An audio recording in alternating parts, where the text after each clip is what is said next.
آپ سب کی سلامتی ہو. آج کا دن آپ سب کو مبارک ہو. خدا آپ سب کو بہت بہت برکت دے. خدا کا شکر ہے کہ اس نے آج پھر ہمیں موقع دیا ہے کہ ہم خدا کے کلام کو سن سکیں تاکہ اس سے برکتیں حاصل کر سکیں. ایک بڑی مشہور آیت ہے جو یسوع نے کہی. یونا کی انجیل ہے 15 باب، اس کی پہلی آیت میں لکھا ہے. یسوع جی کہتے ہیں، انگور کا حقیقی درخت میں ہوں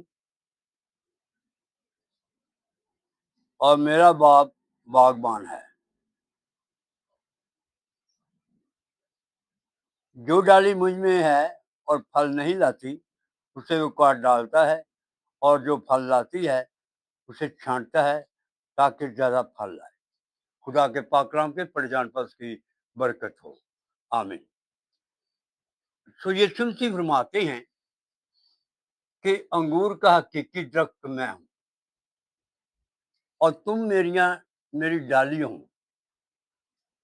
ہر انسان سے یسوع مخاطب ہے کہ تم میری ڈالی ہو اور وہ پھل چاہتا ہے، اور وہ کہتا ہے کہ میرا باپ باغبان ہے. جو ڈالی پھل لاتی ہے وہ اسے چھانٹتا ہے تاکہ زیادہ پھل لائے، اور جو ڈالی پھل نہیں لاتی وہ اسے کاٹ ڈالتا ہے. اب سوچنے کی بات یہ ہے کہ ہم اس کی ڈالی ہیں یا نہیں. یسوع نے تو یہ کہہ دیا کہ تم میری ڈالی ہو. ہم جانتے ہیں کہ ہم انسان ہیں اور آدم کی نسل ہے.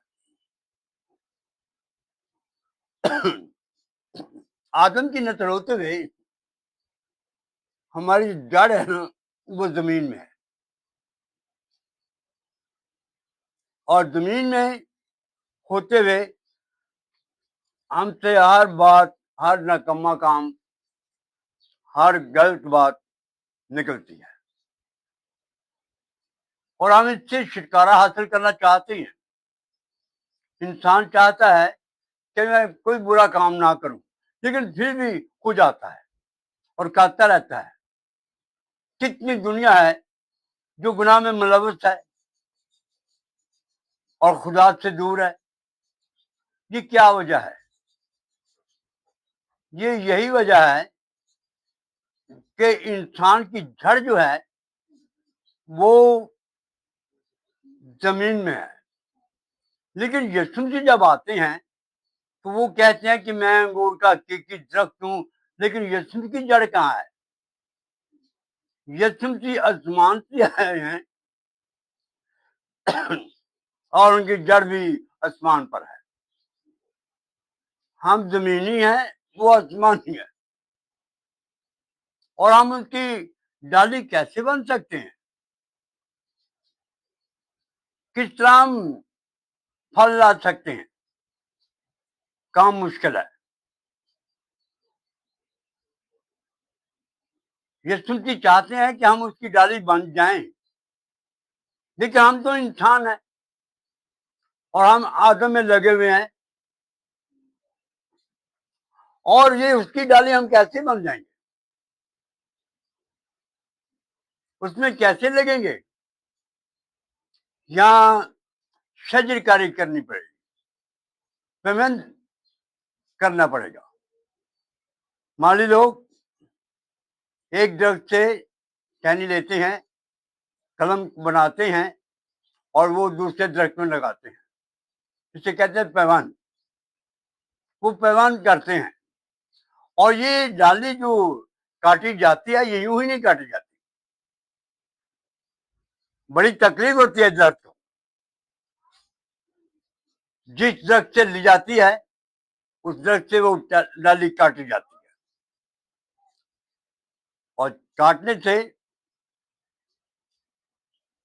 وہ درخت جس سے ڈالی کاٹی جاتی ہے اس سے بھی تکلیف ہوتی ہے اور ڈالی کو بھی تکلیف ہوتی ہے، اور پھر اس ڈالی کو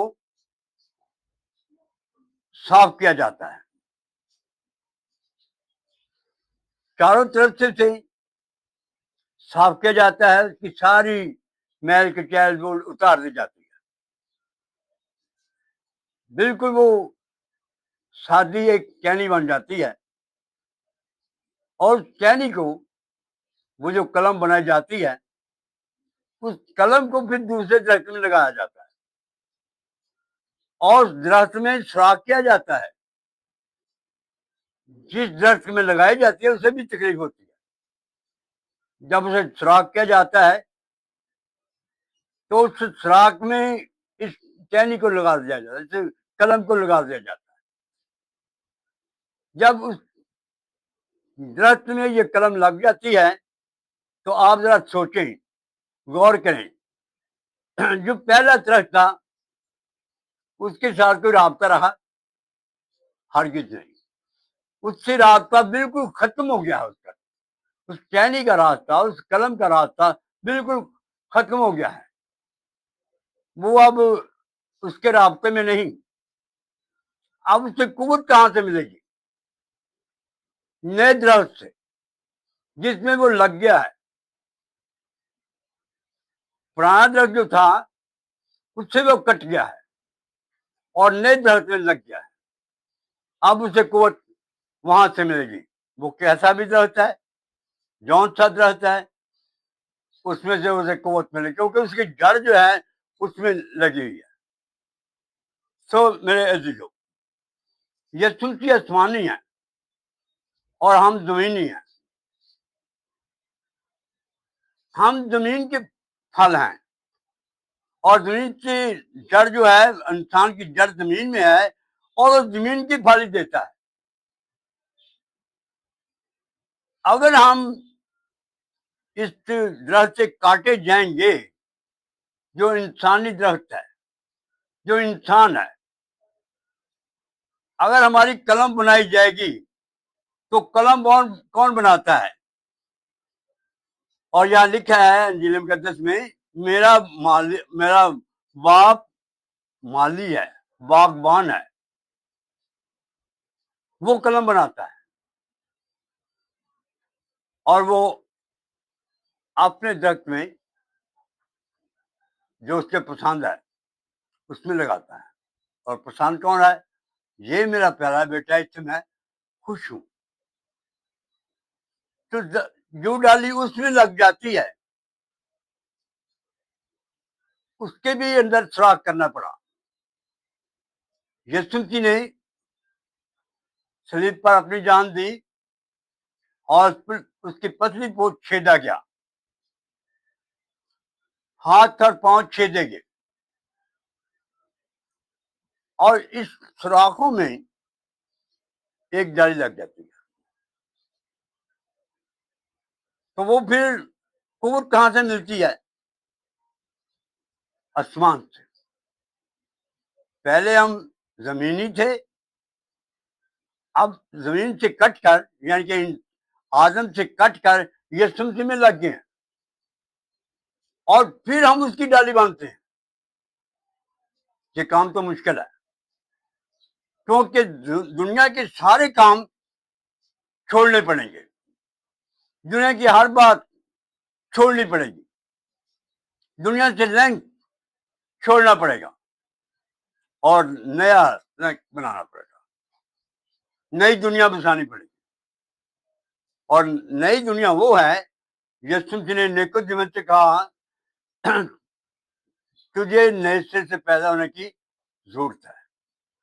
اس طرح ہم بھی ایک نئے بن جاتے ہیں جب یسوع میں لگ جاتے ہیں۔ جو انسان توبہ کرتا ہے، انسان سے، شیطان سے اپنا رابطہ ختم کرتا ہے، وہ یسوع کے ساتھ جڑ جاتا ہے، وہ یسوع کے ساتھ لگ جاتا ہے، تو وہ نیا انسان بن جاتا ہے۔ اب پھر جو پھل نکلے گا، جو پھل آئے گا، وہ کہاں سے ہوگا؟ وہ آسمان سے ہوگا، اور آسمانی پھل جو ہیں وہ غلطیوں کے خط میں لکھا ہے کہ آسمانی پھل ہیں کیا؟ آئیے دیکھیں ذرا غلطیوں خط میں 5 باپ ہے، غلطیوں خط باپ نمبر 5 اور اس کی 22 آیت میں لکھا ہے مگر روح کا پھل محبت، خوشی، اطمینان، تحمل، مہربانی، نیکی، ایمانداری اور علم پرہیزگاری ہے۔ یہ کام روح کا ہے، روح ایک ہے، اس کا پھل بھی ایک ہے، اور پھل کی تاثیریں اتنی ہیں کہ اس میں مہربانی ہوگی، تحمل ہوگا، نیکی ہوگی۔ یہ روح کا پھل ہے، اور کب ہوگا؟ جب ہم یسوع مسیح میں لگ جائیں۔ اگر یسوع مسیح میں لگتے نہیں تو ہمارا پھل ہمیں مل نہیں سکتا۔ خدا ڈھونڈنے آتا ہے ہمارا پھل، خدا کو ملتا نہیں، کیونکہ ہم نے ابھی تک لگے نہیں، ہم آدم میں لگے ہوئے ہیں۔ جب تک کوئی انسان آدم میں لگا ہوا ہے خدا کا پھل دے نہیں سکتا، اس کا پھل خدا کو پسند نہیں آئے گا۔ جب کوئی یسوع مسیح لگ جائے گا، یسوع مسیح میں آ جائے گا، تو پھر اس کا پھل خدا کو پسند آئے گا۔ تو یہ کام تو بہت مشکل ہے، لیکن جب تک کوئی انسان اس کام کو نہ کرے گا وہ بادشاہی کے لیے تیار نہیں ہو سکتا۔ تو خدا کرے کہ ہم اس کام کو، جو توبہ کا کام ہے، توبہ کرنے سے ہی ہمیں نجات ملتا ہے، توبہ کرنے سے ہی ہمیں خلاصی ملتی ہے، توبہ کرنے سے ہی ہمیں خدا کی قربت حاصل ہوتی ہے، توبہ کرنے سے ہی ہم یسوع مسیح میں لگ جاتے ہیں۔ خدا ہمیں برکت دے، آمین۔